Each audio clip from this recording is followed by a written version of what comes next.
over and done this as quickly as we can without actually rushing it, because I think there is quite a lot of information to give over, and you will want to have a discussion as well, so we don't want to rush through it too much, but we'll try and keep things going. We have got the doors open, so if you are feeling a bit hot, there is some air coming in, and potentially we'll also open that if it lets out into the back as well. For those who don't know me, my name is Barbara Allen, and I'm chairperson of the Dunblane Development Trust. Both the Development Trust and the Community Council, terms the outgoing chair, who's sitting at the front there, are here and taking part in the meeting because we believe that Home Hill is an important issue for the whole community of Dunblane and want to show our support to the Home Hill group. And there are also, which is really great to see, elected members here and a range of other organisations as well as local people. The boring stuff first. Facilities are down out the door and right along the corridor to your right if you feel the need, and you'll see there's a fire exit there, so we just go straight out there in the event we have the alarm going, and we don't expect one, so please do move if you hear the alarm going. Tonight we are going to, there's really three parts of tonight. First we're going to hear from Gerard Hastings, who's going to give us a very personal view on Home Hill. There is over the back. Having been introduced to him, I've now forgotten what he looks like, my apologies. We'll all meet Gerard in a minute. He's just going to give us a very personal view of Home Hill. We're then going to meet Bill Carman and his wife, whose name I have forgotten as well, Celia, who are going to just tell us a bit about Home Hill, why they bought it, and a bit about the vision of how they want to work with the community of Dunblane, and there will be opportunities at that point for you to ask questions of Bill and Celia, okay? And the third part of the evening I will be handing over to Caroline and Steve from Home Hill Group, who are going to take us through that whole thing about a friends group. Is that something that the community wants to look at? Why would you actually do that? And at that stage you will get the opportunity to ask questions of them about why a friends group, to take part in the discussion, and also to make more general contributions. Okay. My role tonight is to keep you to time. Okay. So I'll be the one who's stopping the speakers. Okay. So first off, Dirk.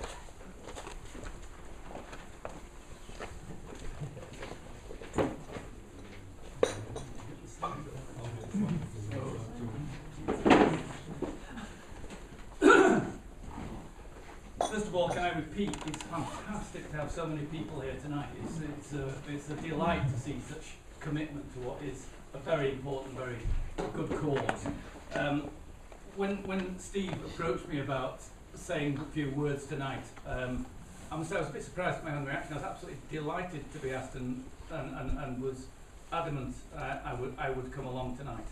And surprised me, but I suddenly realised how important this development is to me. And when I was thinking about what I would say tonight, I could have picked any of these themes as a way of talking about Home Hill.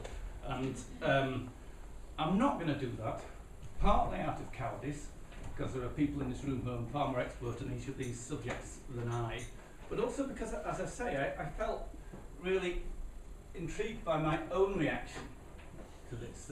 When David told me that this battle had been won after all these years, it felt incredibly exciting. I was punching the air with excitement, and it felt like the best political news of the year. Now, admittedly, it's not much of a year, but nonetheless, it felt very exciting. And I thought about why I was so excited by it. It was that idea that a group of ordinary people can come together and they can say no to power, and they can win. That we can do stuff. And I think that's something to celebrate with great enthusiasm in the best of times. But in the times we're at the moment, it's incredibly important. In this age of populism, post-truth, political pantomime, cabinet ministers resigning from the cabinet in order to flirt with fascism. These are serious and difficult times. Donald Trump, Brexit, climate change. Issues that really do need us to think about changing the way we run the world. And Home Hill Group has shown that we can do that. is a chance of righting some of these wrongs, because ordinary people can stand up and be counted. So we are an embodiment then of Michelle Obama's famous dictum, when they go low, we go high. And that's really what I wanted to talk about tonight, how important this is for me, and I hope for you in the same way, that it shows that we citizens can do something, that democracy can work. These are fundamental issues about what it is to be a citizen. I'm going to go a step further, to be a human being. So I make no apologies for basing what I'm now going to say on a piece of poetry. The poem is written by this guy, Charles Bukowski, and it's called The Laughing Heart. Let me tell you the poem, and then I'm going to tell you why I think it sums up the success that we're all here clearly, enthusiastically celebrating tonight.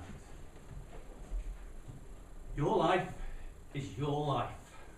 Don't let it be clubbed into dank submission. Be on the watch. There are ways out. There is a light somewhere. It may not be much light, but it beats the darkness. Be on the watch. The gods will offer you chances. Know them, take them. You can't beat death, but you can beat death in life sometimes. And the more you learn to do it, the more light there will be. Your life is your life. Know it while you have it. You are marvellous. The gods wait to rejoice in you. Bukowski is, as the image suggests, rather a scrofulous critter who lived on the edge of civilized American society. He lived amongst the dispossessed, the disenfranchised, the forgotten. And he gave them voice because he could write. He knew English, he knew how to write novels, he knew how to write poetry. He gave them voice. He spoke up for the marginalised. Sadly, I think we live in an era where we in this room are also increasingly marginalised by a political process that seems to have forgotten that there are citizens that deserve to be engaged in the process of change. Scotland is a beacon in the United Kingdom in this respect, but nonetheless we're living in a world where there is a real sense, I certainly feel a sense of division from the levers of power, a sense that I am not living in an active democracy in the way I thought it was a few years ago. Bukowski reminds us that we can and do something about this. In particular, he has three ideas in the poem which I want to pick up on, and for me they are fundamental. First of all, he reminds us that we have to use this sociological term. We have agency. We have some power. Yeah, we stood up and spoke truth to power. But in doing so, we've proved that we have power. We can act. We don't need to be victims. We can move beyond that. There is a light somewhere, and now we know that, and we can find it not just this once, but again and again. That this process of finding the light begets more light. That politics built on people standing up for what they want is essentially, quintessentially progressive. That's how societies move forward. Not by great men. Excuse me, is this going to be a political meeting? It's, I think... But if it is, I'm away. Okay, go if you wish. Well done. And humanity. It's about humanity. It's about thinking, arguing, and challenging. That's what makes us human. That's why Bukowski talks in the poem about beating death. He's trying to get across the idea that this just isn't an important idea, it's what makes us human. And he's echoing something that Primo Levi said when he came out of the camps, the journalists. That even in those circumstances where they were so beaten down, they were so disempowered, they still have power. They have the power to say no. They have the power to deny. They have the power to stand up for themselves, even in those circumstances. And in doing so, he quotes Dante, which I think is a superb rendition of that human condition. For brutish ignorance your metal was not made. You were made human, to follow after wisdom and virtue. And what the Home Hill Group has shown is that we can do that. We can follow after wisdom and virtue. We can succeed. That said, I would argue with Bukowski as well. I think Bukowski presents a very individualistic model of what is happening. But we have to understand, we have to recognise that this is not just about individuals, it is also about groups. It is all about community, it's about collective. To support my argument on that, I want to bring in another great writer, thinker of the 20th century, Albert Camus. Albert Camus famously saw the world as absurd. He saw the world as crazy. And with the advent of climate change, it's difficult to argue with him. And what he argued is that in the face of that insanity, in the face of that absurdity, we have to rebel. We have to argue about it. We have to say no, to challenge. And he also makes the point that at that moment, when we challenge, when we argue, then we recognise our fellow human beings are in the same dilemma, the same problem. It connects us with other people. So when Aaron Bevan nurses his father through pneumoconiosis, he doesn't just have a personal tragedy, he recognises that other miners are in the same position, other miners' families in the other. Indeed, poor people across the land are being denied proper health care. So it connects with the group.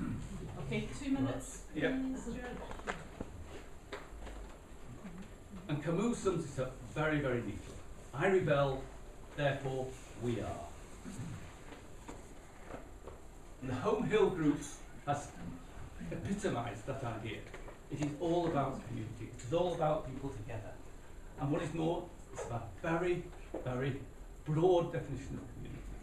Recognising that we're not just here as human beings sharing this planet, but there is nature as well. And we're not in charge of nature, we are part of nature. Recognising that working together is what makes the difference. And really that's where I want to leave it.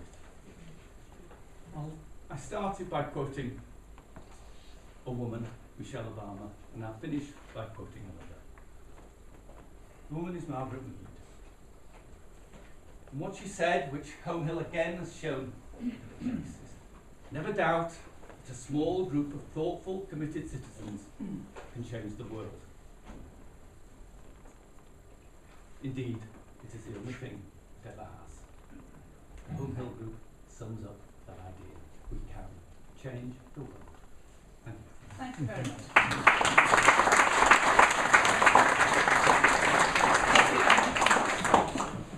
Right, I'm going to give a few facts and figures. It was 13 years since the Home Hill sites went on sale in 2004, for 13 and a half years. And for the vast majority of that time, the Dunblane community has come together to try and ensure that Home Hill was not built on. The original plan, as you may remember, was for 55 houses to be built on the hill. And very few people have seen that plan. It was actually showing earlier on. It included, amazingly, the demolition of the Brayport Centre. The then owner thought that was okay, that we could demolish that and build on the Heliumans as well. And over the 13-year period, he put in 6 different planning applications. And every one of those was fought by the local community. And every time we got at least 100 people who said, no, this is inappropriate. And we had some great support from the council itself. It stood steadfast with its policies on open space and ensured that the planning applications that the developer put in were not going to succeed. So, you know, we have had great support on the way, but if we hadn't been organising in that way, and if those 100 people hadn't every time come out and said, no, this planning application, this new planning application is inappropriate, then some development of some sort could have gone ahead at any stage. Over the 13 years, there were something like 30 people who have served on the Home Hill Community Buyout board. So it has had a changing membership over those 13 years. And one of the important things about tonight is that group is really has done its job. Home Hill Community Buyout is not required as a group anymore.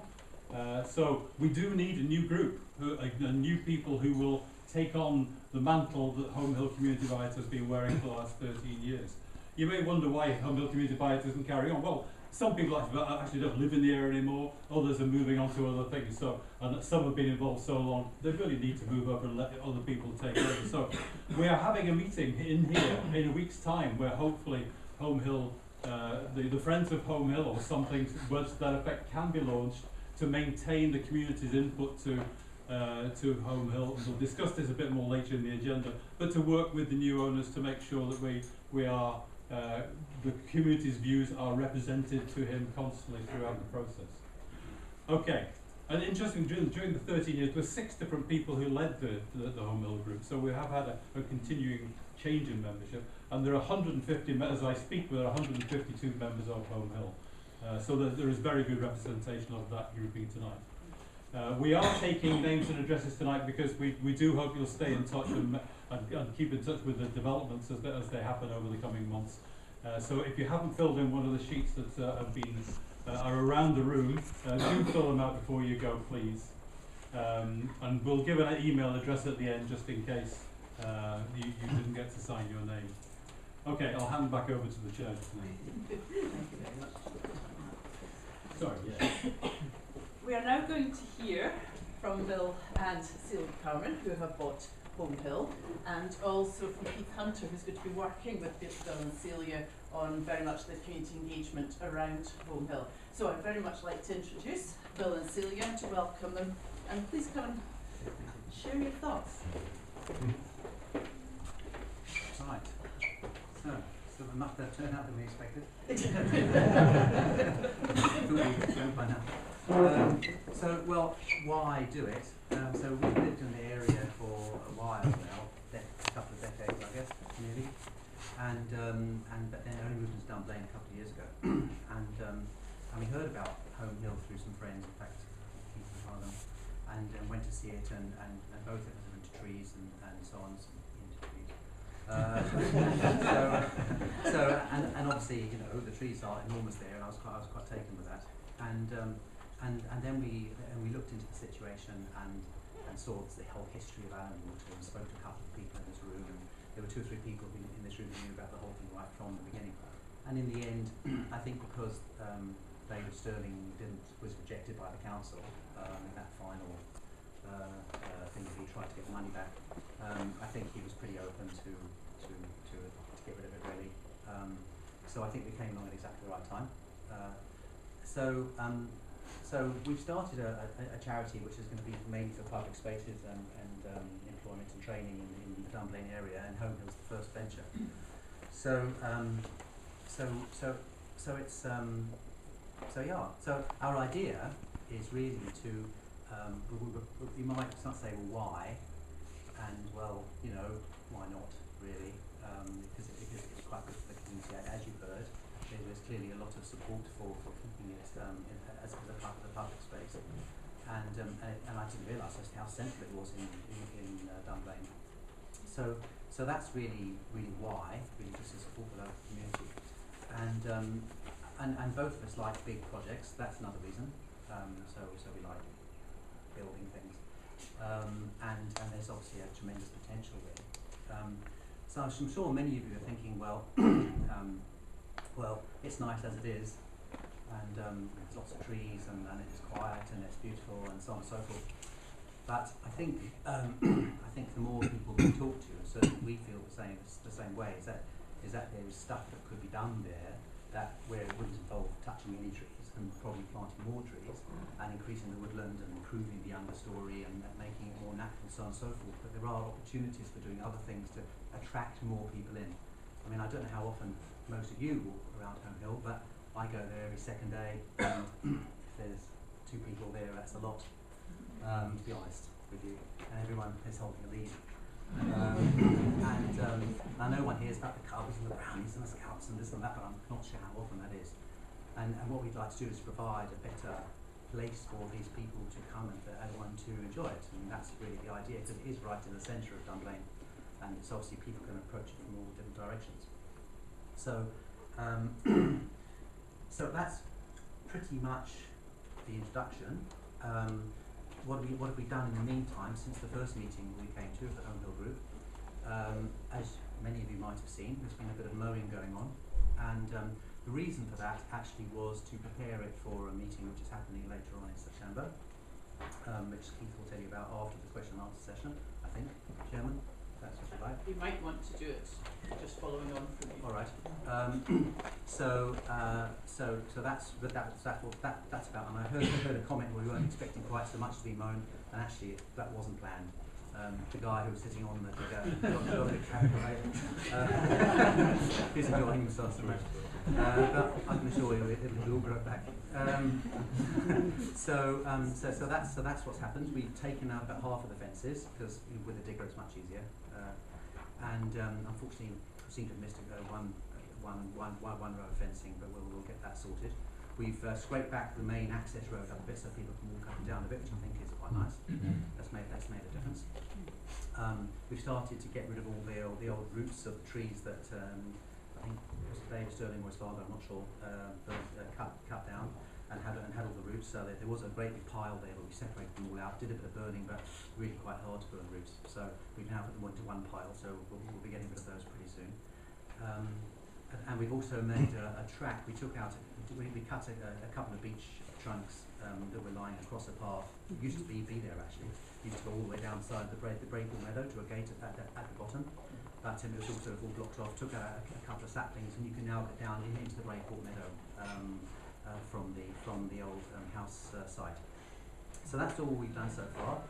Today we met with a tree people who are going to do a survey, because we walked around with Ingrid, who's the tree person from Stirling Council, and we agreed a plan with her. So we've agreed a survey to be done to look at the state of the trees, whether any need to be brought down or not because they might be dangerous or they're diseased, and to come up with a 5-year maintenance plan for the woodland and how we can improve the understory, replant new trees, increase the species diversity a bit.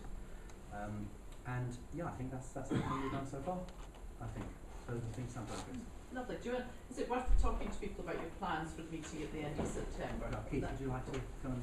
Sure. So Keith is a friend of mine who also is working with us on this project. Okay. So yes, Bill asked me to get involved with this. My background is in something called OD, which is Organisation Development, which is so loaded with jargon. I'll just try and keep this very simple. That's the invitation that I don't know if it's quite out yet, but Claire Watt is in control of this. This is going out as a leaflet going into various doors. But if you could go to the next slide a minute, Steve. So this is the flyer that we'll give out on the day. And these little triangles, believe it or not, are teepees. And what we're going to try and do is have an open day from noon till 6. So you can attend for an hour, for 10 minutes, long enough to have your say into whatever area is of most concern or interest, or whatever you feel you can contribute most to. It's based on an idea called open space, but really what we're talking about is our chance to get as much information, ideas, thoughts, feelings as we can from this group and beyond, and use that as the basis for a plan to take us forward. We don't want to just come along and have our own ideas and ride roughshod all over you. I wouldn't take the chance anyway because of your 13.5-year history. But what we've got is we've tried to break it up into 7 main areas. This might not be exactly right, but that's what we've gone for at the moment. And each area will be covered in a teepee, and they're quite big. You can hold maybe about 20 or 30 people in them. And each one will have a facilitator who's going to try and gather all the information as the day progresses. So you might even want to go and have your say about wildlife, and then go and do something else, and then still get some other new ideas and go back and have more say, if you like. So that's the way we're going to do it. Each facilitator will gather the information on little bits of card and all that sort of stuff, avoiding the jargon again, and then we'll just take it from there. I think it's about as good as we can do in terms of a bottom-up approach to change, if you know what I mean. One of the teepees is going to have a model. We've had a model made. Well, it's being made, which is about 1.2 meters wide. It's a circle, and it has exactly the right topography of Home Hill, and so you can, because quite a lot of people who stand there on Home Hill think, where am I? Which way is the cathedral? You know. But actually, but this will put it all in perspective for you, and it will have all of this, and we've already had somebody run around and map out some running paths that we think might be really quite good to integrate, to get people to do more running and walking, and integrate it possibly with other areas of Dunblane to make a big running network, and so on. And this will all be on this model, so you can go into the model and you can look at it and work out what's going on, and talk to people about this as well. So that way gives you sort of a focal point for you to sort of understand where all the bits are and how they all link together. It's quite difficult if you're not used to it, you know. Okay, thank you very much. So, everybody, we've heard from Bill and Celia and Keith, and it's now your opportunity to ask them some questions. Please, one at a time, do that school thing of hands up, if you could, so I can actually control. And it would be really good if you could just say who you are as well, so that they know who you are at the same time as you knowing their name. So, can I invite some questions of people who want to hear more about the consultation, more about the plans, more about why? Are there any questions? I'll start with one. Kelvin Martin, that's Dunblane. Can you tell me, you've said a charitable trust. Can you tell us a bit more about that side of it? What do you mean by that? Well, it's just there were three trustees at the moment. One person's been invited, and we want to get one last person. So it's basically Stephen and I, the trustees, some lawyers from Glasgow Brody's, and a local chaplain, in fact, from Bridge Valley Professor of Law, and so we're going to be funding the charity, and then we'll be inviting. We're not sure how we're going to do this yet, but through Dunblane.org seems like a pretty good place to start. And the idea is to invite ideas as to how this charity might spend money in Dunblane. We'll have ideas as well. We might get people to vote on those ideas. We haven't really worked out yet how it's going to work. But so this will be the biggest project, I'm sure. But there will be, for a few years still projects being offered. Okay. Can I ask a follow-up question? Is the trust owning Home Hill?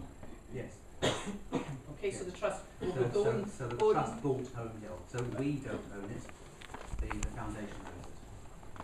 Okay, and then the foundation will then manage and fundraise to do the improvements to Home Hill. Okay, thank you. I think that's really helpful. And gentleman at the back. My name is David Chisholm. I'm a resident. I'm interested to know the vision or objectives of the trust. Of the trust? Yes. Well, as I said, it's basically about public spaces, improving public spaces. It's about training opportunities. There may be the chance to start community enterprises. So we're open to all ideas about what things people think are worth doing in Dunblane. So it's completely open-ended, but within that envelope.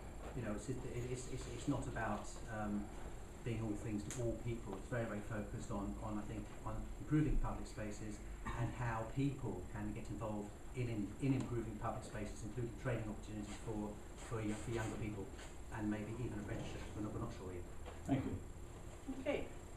Any other questions? Gentleman over here. Hi, I'm Ron Croft. I live on Rawan, and I'm one of the who's on the hill every day. I wanted to ask a few questions. Probably some of them should just be saved for later. One was whether you're consulting with the schools at all, local primary schools. We haven't started yet. No. We should. No, I realise we should. Yes. No, we really have to. Yes. And another is just do you have a take on the wildlife up there? I really like seeing the deer that live up there. I just wondered if I might say that's a loaded question. This should be a private conversation. There are all sorts of things I like about. I realise which of them you want to keep and which you don't. Okay, so yes. Well, there are of course 4 or 5 deer. I mean, one sees them whenever you go up there. Yeah. It's a tricky one, that, isn't it? I mean, what I like to do with the Brayport Meadow is to make it into a really nice garden. And because it catches the sun all day, it's terraced and it could be really stunning. But deer and gardens don't go well, as I have found to my. So I think it's a bit of an open question. It would be quite nice if someone came along with a truck one day and managed to take them on somewhere. That's the sort of thing that will come out through the consultation, not just on the 23rd, but the other discussions that you're having with people. Is that thing about wildlife, trees? Well, wildlife and trees, obviously, this is all absolutely has to be improved. Yes. But it's that balance, as you see. Yeah. Is that okay, Ron? You got another? No, I've got You're millions, sorry. Has anybody else got a question? You realty shy. Hey, no, you're not. June Johnston, I just wondered, I can understand most of what's up there, but what's Glass House? Yes, so this is, we weren't sure whether to put that in, and I told Pete, let's put it in. So I take full responsibility for that. So I think what would be really, really nice would be to have some sort of a focal point that is, you know, in keeping with Home Hill. In other words, it's plants, it's whatever. Maybe some sort of an orangery, really, rather than a botanical glass house, because they're very expensive and quite difficult to maintain and so on. And what we'd really quite like to do is have a space as well in there for events, for the kids, for the cubs and the brownies, and it could be a sort of a small self-service cafe, for example, very small, a few tables. I mean, we're not talking about something gigantic. And also, we were even wondering about having some sort of an inside-outside space which could be covered over if it rains, maybe for art performances, this kind of theatre, small theatre performances and so on. So that's just like, who knows what the best thing is to do, and it may well be that everyone says, oh no, we don't want that, you know, all we want is more trees, you know, in which case let's find out on the 23rd. Yeah. But I think it would be a seriously attractive draw for people to go there, a reason to go there. It would be a good educational resource. It would be very pretty. You're selling it really well. Dot. So very much the 23rd is a mixture of listening, hearing, but also putting forward some of the ideas that you and Celia have had about what's possible within the space, to sort of stimulate people to think about it, but to give views back about whether that is something that Dunblane would like to see there. How does it fit with potentially a view of wildness, all these sorts of things. So it's very much the 23rd, it's very much a sort of two-way street in terms of both listening and hearing from that. Okay, thank you. Alistair, did you want to ask something? Councillor, excuse me, Thomas. I want to ask you a question because you do the consultation, and I found before people would be very good at the consultation the first day. What's the next steps? Particularly for the people who can't be there that day, what way can they feed into it? And how would I know if I've been to the consultation that you listened to my view? Okay, so Peter. Yep, that's a good point.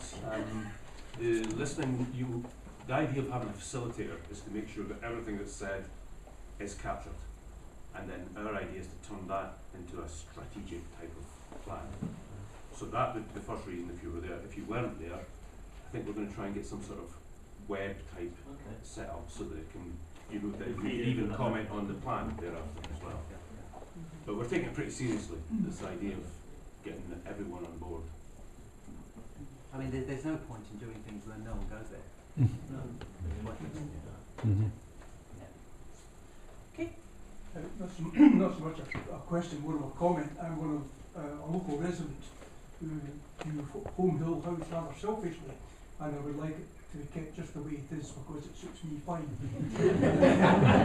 And I do appreciate, and it's really a word of counsel, if that's not too impertinent, is not only getting the balance and encouraging other people in to use it, but giving feedback as to why you're doing this and what sort of support you're getting for it, and so that when people are using it as a running track and getting fit and, you know, healthier, and the kids go and they do all this, but unfortunately the deer aren't there, that you make it clear that this is a balance for community benefit in a holistic way.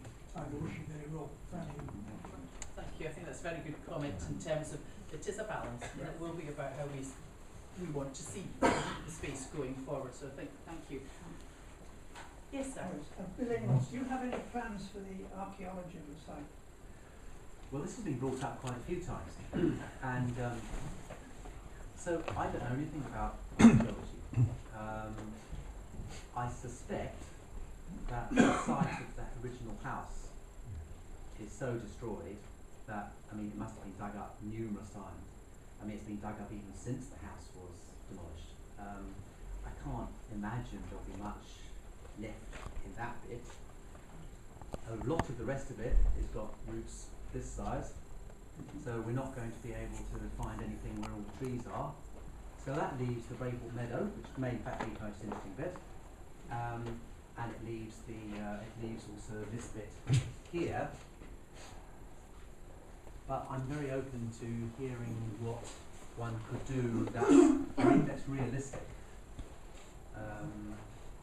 And the archaeologist is invited to the 23rd. That Murray Cook, the councillor. Yeah. Right.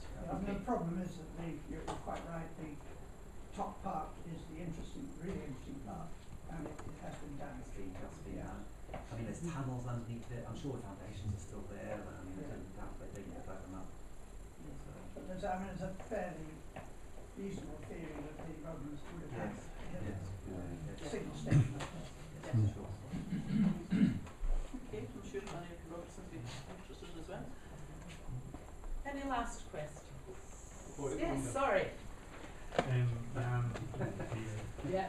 Jan would like to know if the spooky fun night at Halloween will still be able Still get a spooky fun night, yes. But that's exactly the idea, is to make it more useful for exactly those sorts of events. So, absolutely. So what's really important is that people organise the spooky fun Yeah. because it won't organise itself. Yes. Keep badgering those adults or we can organise it for you. Okay, one last question. Yes. Hi, Bonnie McGregor. I'm a resident in Ramoyle and a reasonably new resident of Scotland and love it. And I'm in the Home Hills probably every day with my dog, who always chooses that route in the morning. For sort of tranquility, I would say, where do you want to go, Percy?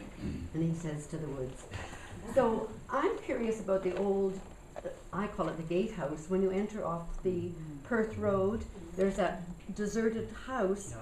Does that belong to the Home Hills? Oh. No, exactly not. Because when you talked about the glass house, I thought, oh, why can't we use that and make it? So that's just a deserted house that belongs to It belongs to somebody, and we'll wait and see privately. what they want to do. Okay. Yes, it's privately owned. Okay. Yes. I think that's also a good question because a lot of people don't know that either. So you can I'm have sorry? one Can you last just question. talk a wee bit more about how you see the trust developing? Because you mentioned interest in other sites and employment. And what exactly do you mean by that? I think it's an organic development. Honestly, we just don't know. It's at a really early stage, and it's for us. This is the excitement. This would be the first opportunity to see how you can bring communities together, because that's what I'm quite interested in. Is getting everybody working together. So you go to some places and you think, oh, everyone's really proud that they live in a particular place, and I think that's the sort of spirit that maybe Home Hill can sort of ignite and do that, and I think it'd be really good. So yeah, it may then extend a bit further, or maybe another site you identify or something else, or cooking, tying in with the high school, and how can you increase that sort of aspect. So there's all sorts of things. Really, again, if someone comes up with a great idea, Right. we'd be open to it. But it's something that everybody benefits from, all age groups, really, as much as Good. possible. Do you have a name yet for the trust?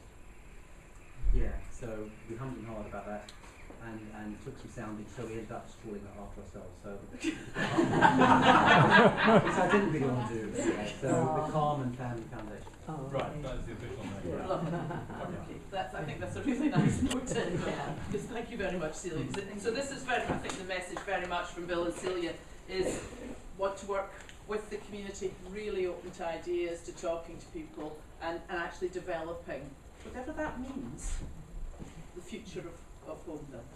So can I just ask you to thank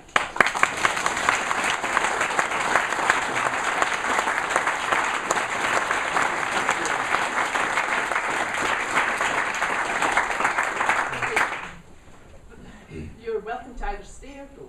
We'll leave you to criticise it. Thank you very much for that. Are people okay standing? You open? Yeah? Okay. There's a seat here beside Bridget, and there's another one over there if anybody does want to sit. No, you're all being stoical. I'm now going to hand over to Steve and Caroline, who are going to very much take you through Friends, what is it, what could it be? Yes. Yep, thank you. Okay, just to start off, I mean, Bill comes over incredibly well. I mean, as soon as the Home Hill group met him, we thought, how could this be? How could somebody like this just come out of the blue when, you know, we had no hope that we'd ever do anything apart from stop housing development. So it's you know, everybody sees it as a fantastic opportunity. And that's why we see that, I mean, Home Hill Community Buyout was there to oppose the existing listing landowner at that time. We now need a new group that actually works with the new new owners. So there's a very different nature of a group that we're hoping now we can set up.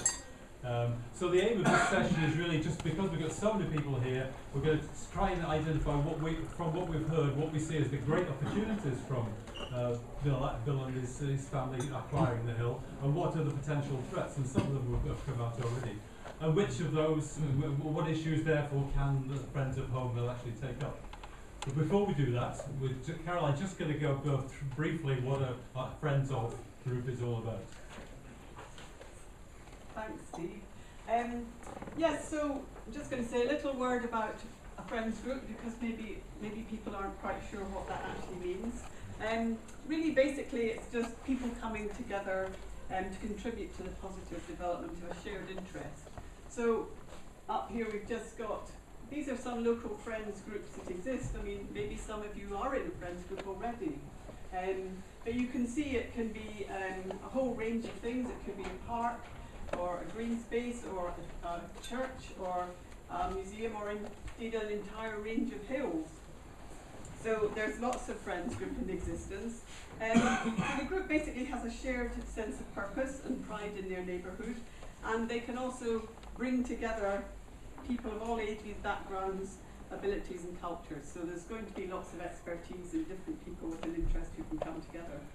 So most groups are constituted, and that just means that they are a group or organisation that has a written document that describes what the group are going to do and how they're going to do it.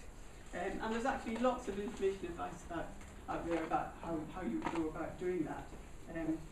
And some friends groups have roles in fundraising, but not all of them do. So that may or may not be important in the context of Home Hill. Perhaps it's a less important feature. So we'll get the next one, thanks. So this is just a few, things up there as to why would you have a friends group? What does it actually do? I mean, you've heard a little bit. The Dunblane Community has been involved in Home Hill for many years, and a friends group can now carry that forward, but have a different focus because obviously a new chapter is beginning here. I think it's important that they have the role of representing the views of people from the community, across the community, to the owners. The owners are obviously really keen to hear people's views, and it's a way of sort of focusing the views so that the owners can sort of get involved with that. And obviously as well, people have a tremendous amount of expertise and knowledge, and they can bring that to the table as well. Often volunteering, that's up there as well. That can be a huge element of a friends group. Loads of people would love nothing better than have a chance to go out and dig a hole and plant a tree somewhere or something, and that's a great thing to do, or whatever it is that you're doing on the ground. That can be a really positive thing, and it can involve training, and Bill's already talked about the possibility of training and young people being involved.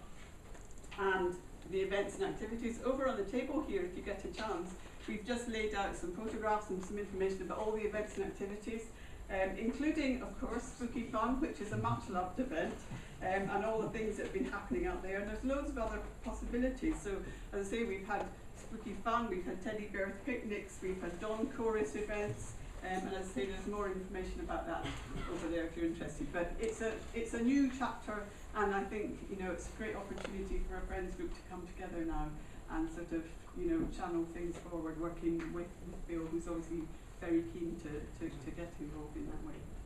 I think that's all. Okay, right. So we're going to turn this machine off, and I think I've turned it off anyway. And just focus on writing down some of the key issues which you feel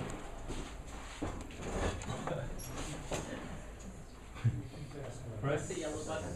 The yellow button. Right, everything that we write down today, I'm going to write up, and if you've left us your email address, then we will send you a copy of all the comments that are made today. and we will forward them to Bill and to Keith and to see. That will assist them in setting up this day on the 20th. It's on the 23rd of September. It's a Sunday, so do please join in there. So we're just going to take opportunities or threats, whatever way they come out. We'll take it in turns to write them down. So just chuck them out. Any concerns? No, let's not start positive.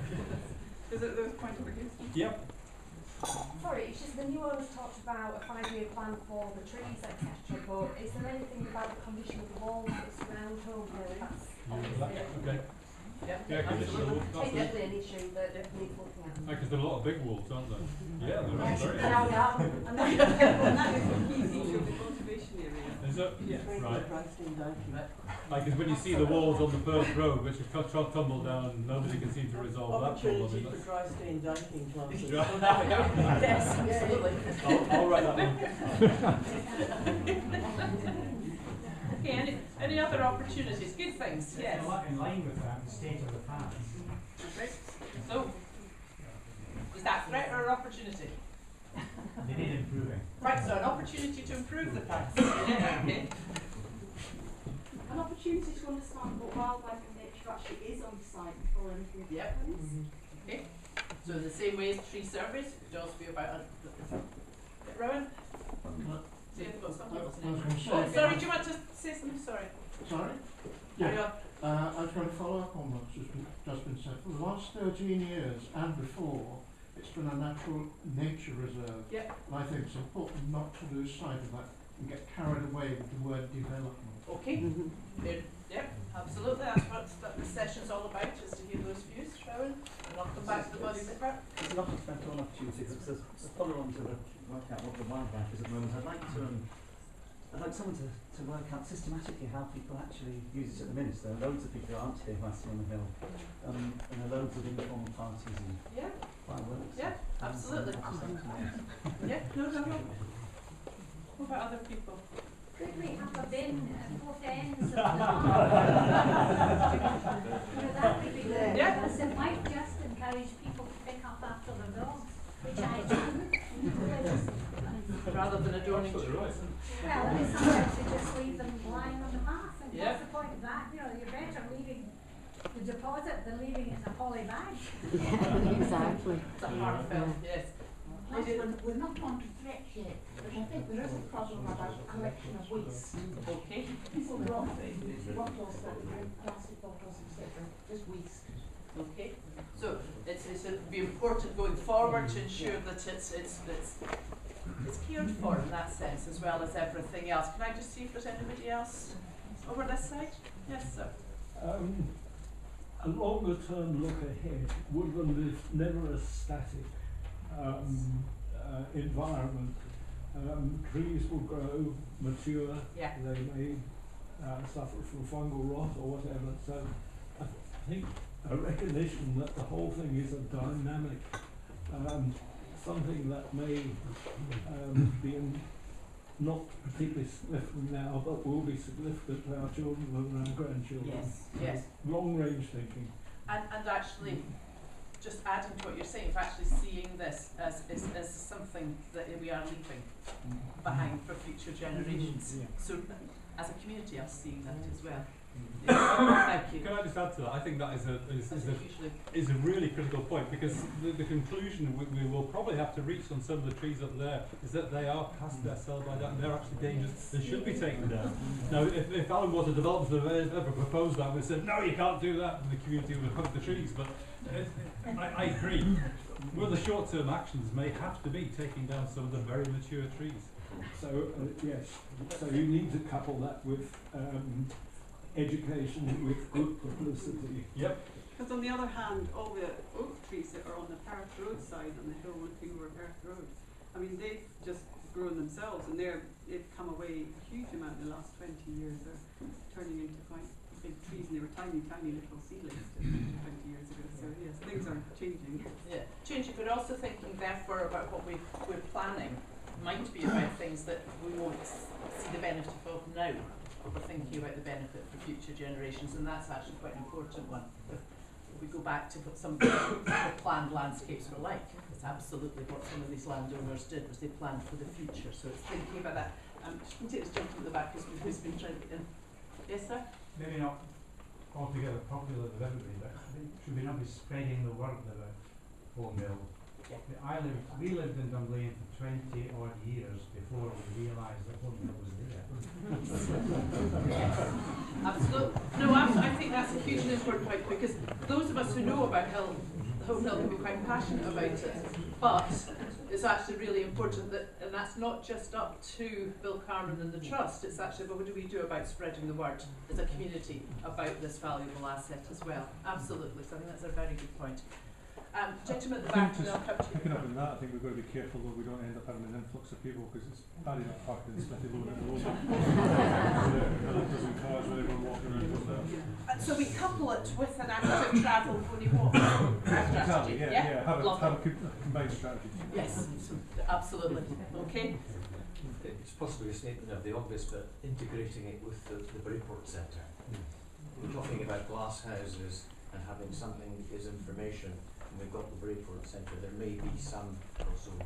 Absolutely, and that's a very incy conversation that Bill and I have had, because I think we need to hear how it fits into whatever else other people in Dunblane are saying. Yeah, thank you. Do you know how many buildings they're planning to put up? Are they talking about glass houses and other new education centres? Are they planning to put up buildings? We'd like to know that. I think they have ideas of things that they potentially would like to do. I think that's different for planning. I'm using the words intentionally. And I think that's very much why it's important that people go along on the 23rd, and why I was saying it's both them listening, but us also listening, so that actually it's a conversation and a dialogue. And the more people who are there, and the more people who take part purposefully on the 23rd, and in other ways. I think Councillor Tolmash's points were very well made. If we're really not comfortable with something, and the majority feel, then it's important that we say that, and that people are there to say that. So let's take advantage of an opportunity for engagement. Mark, yes. You already mentioned about the Braeport Centre. I think it's a great opportunity to get partnerships with other organisations in Dunblane, particularly Dunblane Centre and others. And maybe some of those partnerships could bring in extra funding for specific projects. So I'm not entirely sure how much money the Trust is actually going to bring to developing the site, and how much of that is dependent on external funding. But clearly the more partnerships you have, the more you're delivering public need and wants. Perhaps that could bring more money over time. Again, I think that's a very good point, because it is about partnerships. I mean, Dunblane may feel quite big to some people. It's not that big a community in terms of us all working together. I think the other point of it is, yes, I don't think it's clear about totality of the funding and all the funding sources that are available or maybe needed. Yeah, I was going to make the same point that we don't know. And yes, you can get groups together and you can raise funds, and there's lottery, you've got a trust so they can get money that's not available to other people. But the big issue then is the ongoing maintenance. And we really don't know what their capability is, their commitment would be to running the site forever and a day. Absolutely. And therefore, if ongoing maintenance is important to us, then that has to be one of the things we talk about. Which is not just doing something, but actually then maintaining something. It very much goes back to this gentleman's point about saying this is a long term and a legacy. So the maintenance is as important as what is actually cut down, put up, whatever actually happens. I think it's a good point, because I mean, absolutely. We're all attracted by the idea of him doing good things in the short term, but you're right, maybe he will get bored with it, go on to something else, and the maintenance will fall away. Who knows? But it also means that we're thinking about what's funding. It's about how's the covenant so that the ongoing maintenance is possible, and that's an important thing that we can talk to him about as well. Sorry, the Friends of people kind of that as well. Absolutely, in terms of practice. Absolutely, and that could be one of the things that the Friends group is there to look at, to support, not do the maintenance, but it could be to ensure that the maintenance is actually carried out. Friends group may see that that's actually quite an important part of their role going forward. Now there's somebody at the back, and then I'm going to come back forward to this lady at the front, and then I'll come to you. Just to two things. One is thinking about the long term, is thinking about an endowment, so that we can look to protect it in perpetuity and some investment so it doesn't always rely on volunteers doing the maintenance. And I think the other strand is we talked about Brainport and other partnerships. I think it would be useful to kind of look at a bit more holistically at the other green spaces in Dunblane as well, in terms of the Lake Hills, because there's a lot of ideas about what could happen on Home Hill, and it isn't actually that big a site, but there may be other sites around that are better suited to some of those activities. So I think if we can look a little bit wider as well, that would be really useful. Okay, and to see Home Hill within a context. Yes, I'll come to you eventually, Alan, but I think we have this lady at the front here. What is our thinking about access for cars and motorised vehicles? Oh, I'll let that sort of out into meeting. What is our feelings?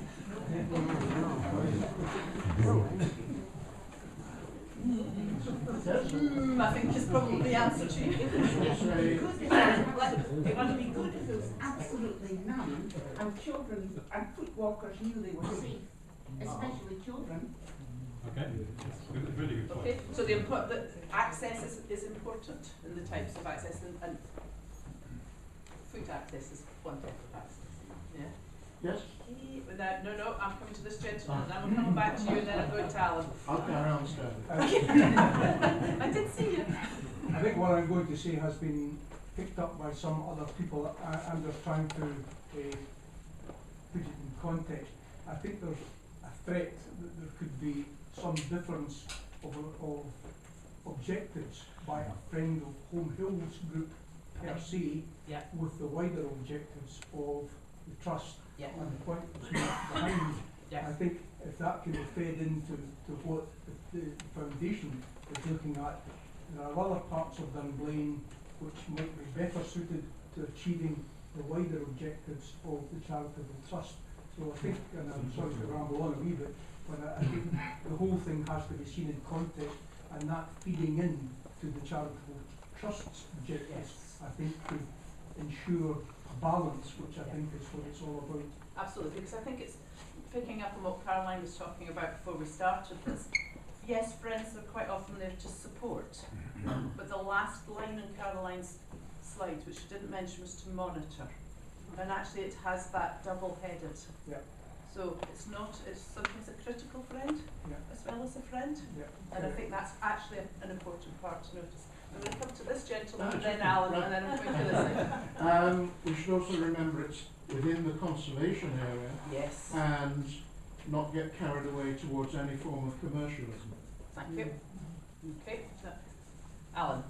Well, I wanted to I know. Judy's point to an extent. Is as far as the aims of the trust, whether it's limited to Home Hill, or whether it's for the wider green spaces in Lane.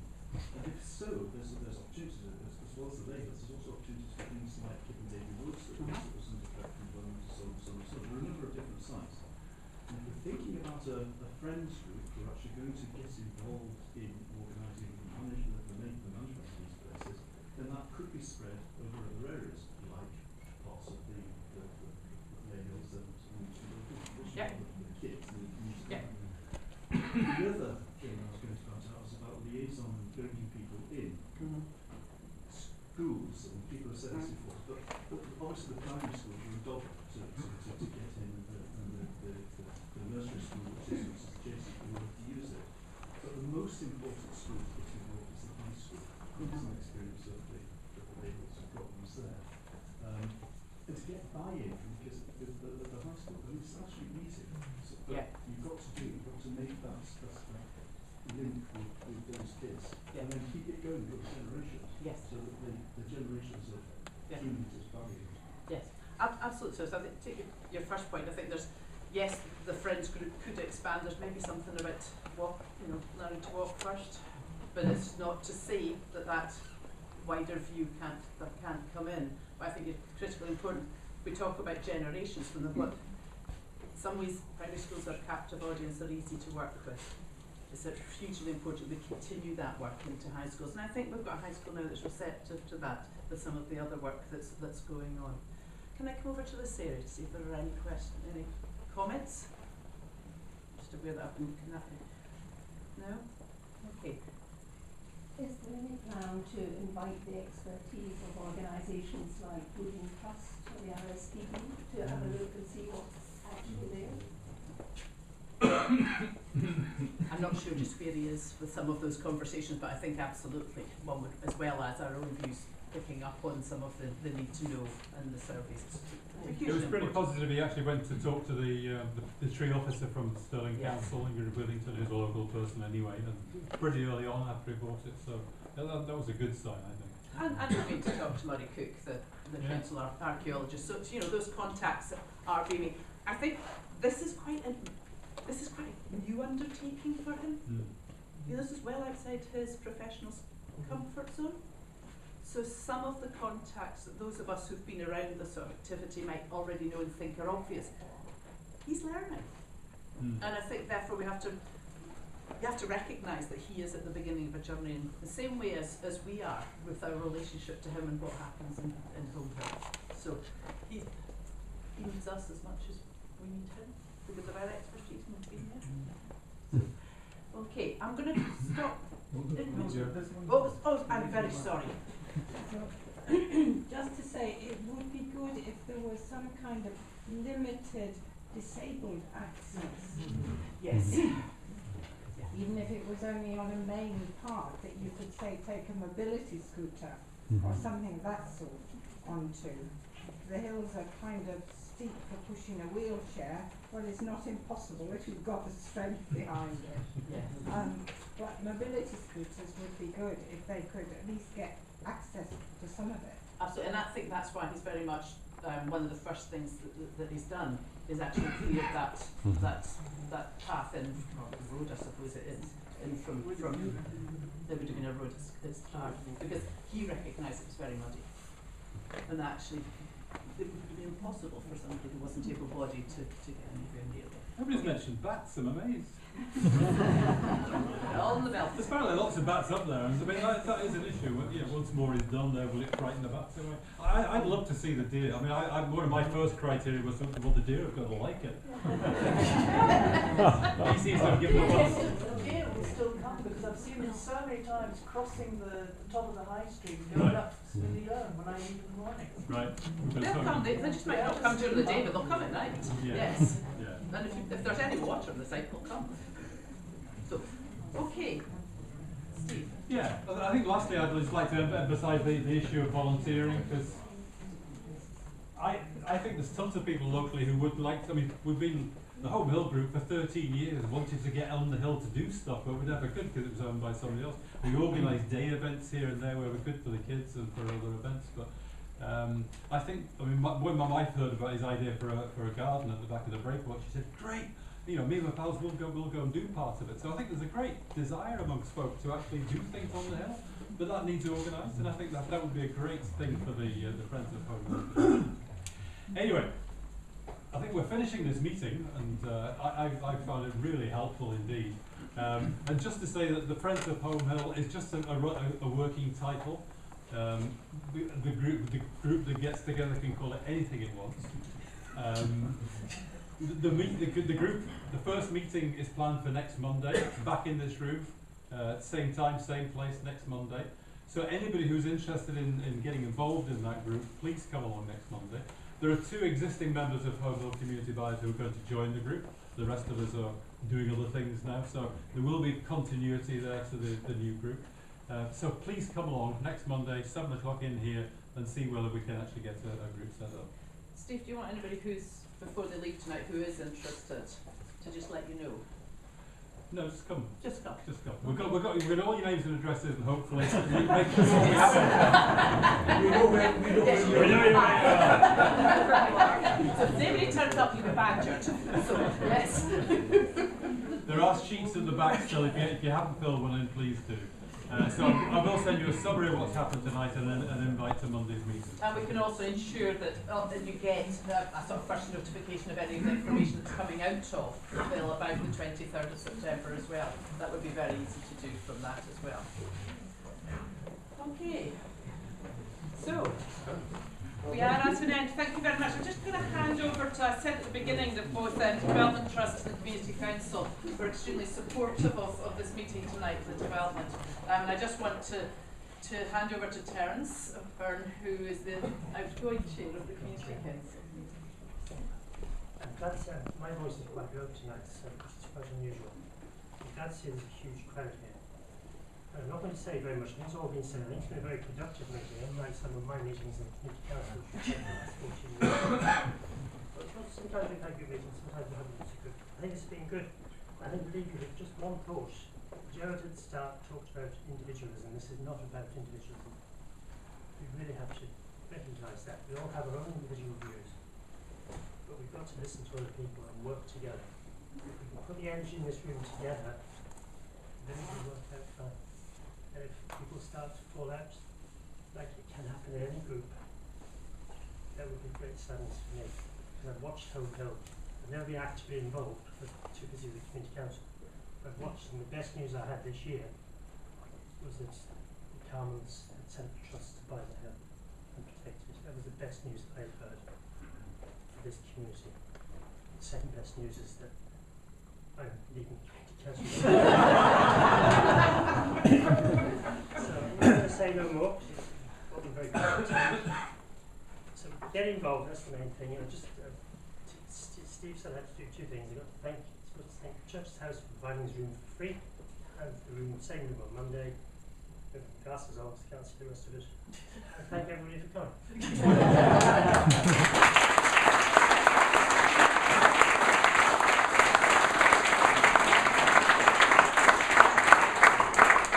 Plenty of tea or coffee, so if you're gasping, please do stay and have tea or coffee.